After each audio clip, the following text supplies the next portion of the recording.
आज पूनम बहुत खुश है, जिसे वह बचपन से अपना सच्चा दोस्त मानती थी। आज वही दोस्त उसका हमसफ़र बनने वाला था। बचपन की ना जाने कितनी यादें हैं जो उसने मोहन के साथ साझा की थी और जिन्हें दोनों याद करके खुश हुआ करते थे।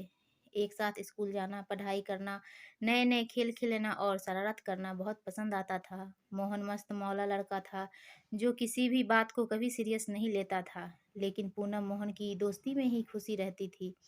जैसे ही पूनम की उम्र 21 वर्ष हुई तो घरवालों ने उसके लिए तरह-तरह के रिश्ते देखने लगे, जिसमें डॉक्टर, इंजीनियर, प्रोफेसर भी शामिल थे।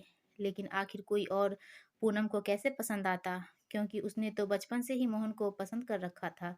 लेकिन जैसे ही उसने अपने लिए रिश्ते में आई फ़ोटो में मोहन की फ़ोटो देखी तो मन ही मन लड्डू फूटने लगे, जिसे उसकी सहेली मीना ने भी महसूस किया। मीना बोली, "क्या बात है? आज तो खुशी पूरे चेहरे पर नज़र आ रही है, कल तक बड़े गुस्से में थी तुम।" तो पूनम बोली, "अरे गुस्सा किस लिए रहूँगी?" मीना छेड़ते हुए बोली, "अरे बेटा हमसे तो मत छुपाओ, हमें तो सब कुछ पता है।" बस उसी वक़्त पूनम शर्म से लाल हो जाती है और दौड़कर अपने कमरे में चली जाती है। मोहन को कभी भी इस बात से फ़र्क नहीं पड़ता कि उसकी शादी पूनम से हो या किसी और से। वह तो अपने दोस्त के साथ ही खुश रहता था और कभी भी घर परिवार की तरफ ध्यान नहीं देता था।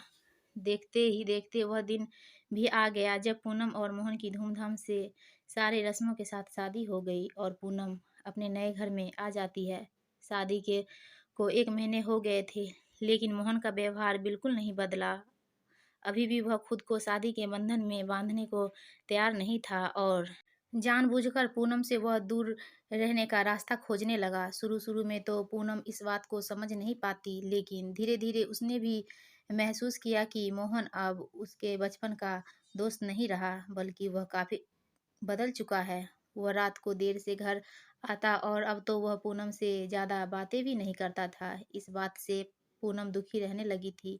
एक दिन पूनम कहती है, "मोहन तुम्हारे अंदर बहुत बदलाव है।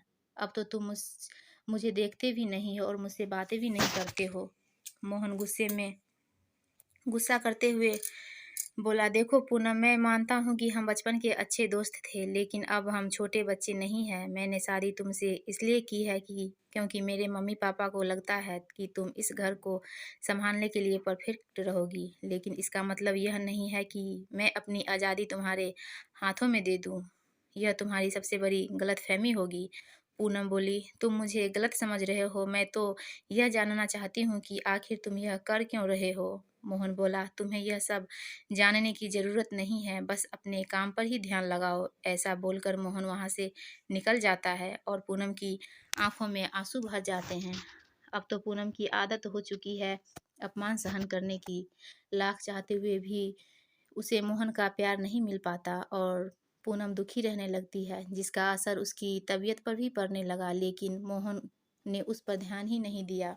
एक दिन मोहन के ऑफिस के कुछ दोस्त उसके घर में लंच के लिए आते हैं, जिसे पूनम तरह-तरह के पकवान बनाती है, लेकिन मोहन उसे किचन से बाहर आने के लिए मना करता है और अपने दोस्त को खाना परोसकर खुद खिलाने लग जाता है। ऐसा करने पर दोस्त कहते हैं, "अरे क्या बात है, भाभी जी कहाँ हैं?" राहुल बोला, "अरे यार उसकी तबीयत ठीक नहीं है, देखो खाना तो उसी ने बनाया है, लेकिन अभी वह आराम कर रही है।"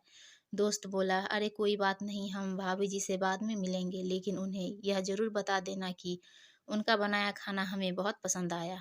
दोस्तों की ऐसी बातें सुनकर पूनम की आँखों में फिर से आँसू आ जाते हैं और अब ज़्यादा बेइज्जती महसूस करने लगती है। वह हर कोशिश करती है कि जिससे मोहन उसे पसंद करने लगे, लेकिन न जाने क्यों मोहन को उसमें कोई भी दिलचस्पी नहीं होती। एक दिन सुबह मोहन सोकर उठता है तो उसे कहीं भी पूनम नज़र नहीं आती, लेकिन पास में ही उसे एक डायरी मिलती है जिसमें पूनम के शब्दों में कुछ लाइन लिखी होती है। डियर मोहन, मैंने तुमसे इसलिए शादी की थी क्योंकि मुझे ऐसा लगता था कि तुम भी मुझे पसंद करते हो। मैंने हर कोशिश की जिससे तुम खुश रहो और तुम्हारा पूरा ध्यान रख सकूं। लेकिन लगता है मुझे मुझे में ही कोई कमी है, इस वजह से मैं कभी भी तुम्हारे करीब ना आ सकी। शादी से लेकर अब तक मैंने अपने अंदर कई बदलाव किए हैं जो तुम्हें पसंद आते, लेकिन तुमने तो कभी ध्यान ही नहीं दिया। तुम्हें पता है मुझे चाय पीना बिल्कुल पसंद नहीं है, लेकिन इसलिए चाय पीना शुरू कर दिया कि क्योंकि तुम्हें चाय पीना पसंद है। मैं तुम्हारी हर पसंद को अपनाना चाहती थी, लेकिन मेरा यहाँ रहना ठीक नहीं होगा। अपना ख्याल रखना और हमेशा खुश रहना। उस डायरी को पढ़कर पहली बार राहुल को यह एहसास हुआ कि आज तक उसने पूनम के साथ जो भी व्यवहार किया था, वह सब गलत था। पूनम ने तो उससे ज़्यादा कुछ नहीं माँगा, कुछ माँगा भी नहीं है। अब मोहन जल्दी जल्दी तैयार होकर पूनम के घर पहुँच जाता है। जैसे ही पूनम दरवाज़ा खोलती है, पूनम आश्चर्य से बोलती है, "तुम यहाँ?" मोहन बोला, "मैं तुम्हें लेने आया हूँ।" पूनम हँसते हुए बोली, "क्या तुम मज़ाक कर रहे हो?" मोहन, "नहीं पूनम, तुम्हारे जाने के बाद मुझे तुम्हारी कमी महसूस हुई। जाने-अनजाने मुझसे कई सारी गलतियाँ हुई है और अब मैं उन सारी गलतियों को सुधारना चाहता हूँ। लेकिन उससे पहले तुम्हें मेरे साथ चलना होगा।" मोहन की ऐसी बातें सुनकर पूनम मन ही मन मुस्कुराती है और मोहन के साथ चलने के लिए हामी भर देती हैं और दोनों खुशी-खुशी प्यार से रहने लगते हैं।